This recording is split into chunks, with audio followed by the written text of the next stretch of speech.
Hi YouTube, it's Mama Doe Dawn.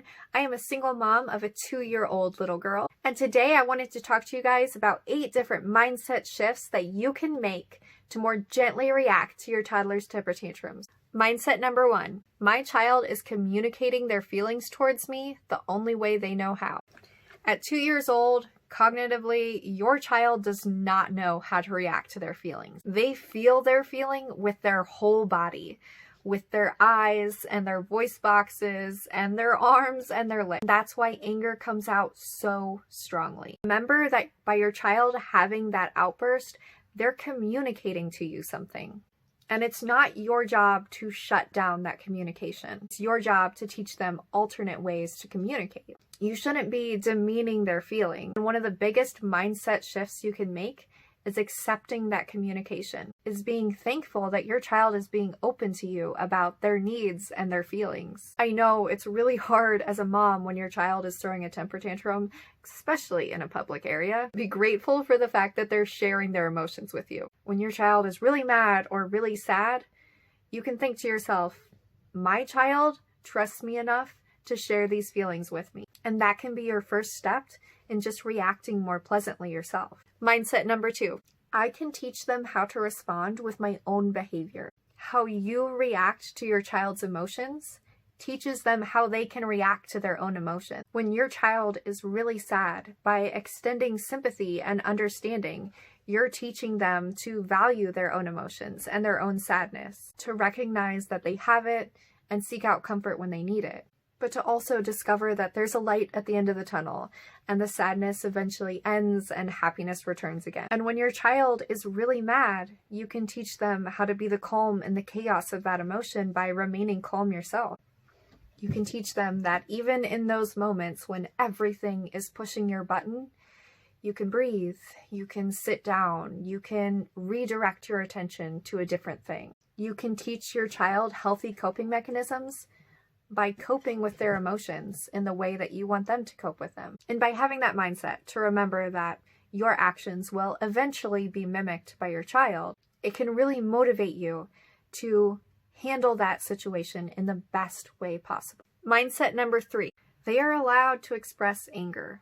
Everyone should be allowed to express anger. It's how they express anger that's really important. I'm not saying that your child should be allowed to punch or kick or scream obscenity, but they can be mad, can be upset over that thing that you may find ridiculous. The fact that they're not allowed to have candy at the checkout or they have to leave grandma's house before they're ready. They can be mad. And if you remember that they are allowed to be mad, you can remember to validate their feelings. Once they've cooled down and handled that anger in a more manageable way, you can empathize with them and tell them that you recognize why they're mad. It allows them to feel validated and teaches them that they're allowed to have emotions and it's okay to do so.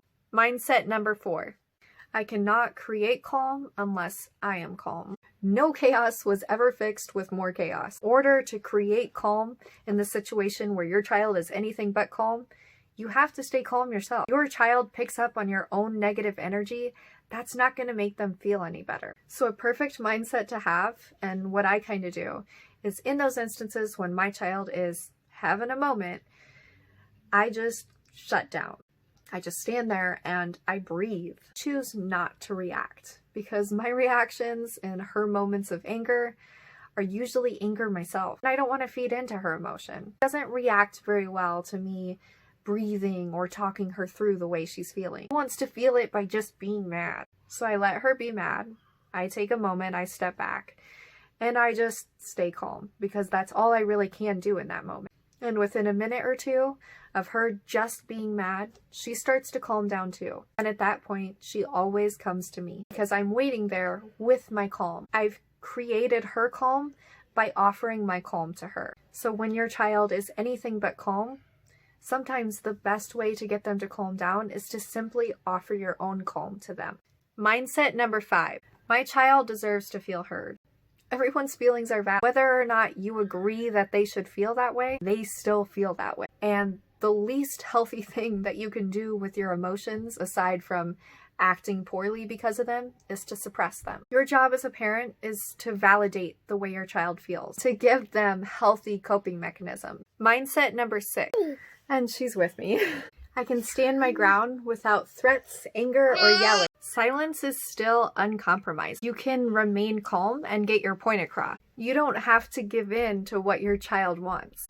By staying calm, your ultimate goal is to just teach them how to deal with their emotions, not to let them know that they're getting away with something that you don't want them to. You can set guidelines and restrictions and handle your child's emotions to those guidelines and restrictions without yelling or threatening. Mindset number 7, I can offer alternatives to chaos. One of the greatest mindsets that you can have in those situations is that you can provide encouragement for other behaviors. You can breathe with your child. You can take a time out with your child to just calm down. Redirect your child to other more exciting, happy activities. Remind them of the fun things that you will be able to do with them once this anger has passed. At toddler age, you are the source of their encouragement. Not encourage themselves to get over the feeling that they're feeling. You can by giving them activities and distractions that help them overcome that emotion. And lastly, mindset number 8. I am the adult in this situation. This is such an important mindset to remember. There's a kid and there's an adult in every temper tantrum situation. Which one do you want to be acting like? By yelling, are you acting more like the kid or the grown-up? You're the grown-up. Try really hard to be one. At the end of the day, toddlerhood is not an easy time. It's extremely trying. It's a time when you can really mold your child's brain to react to emotions in a healthy way. And now is your chance to really give them the tools they need to feel anger and sadness and yet cope with them in a way that doesn't hurt themselves or others. Be the calm within the chaos for them, so someday they can be the calm within the chaos for themselves.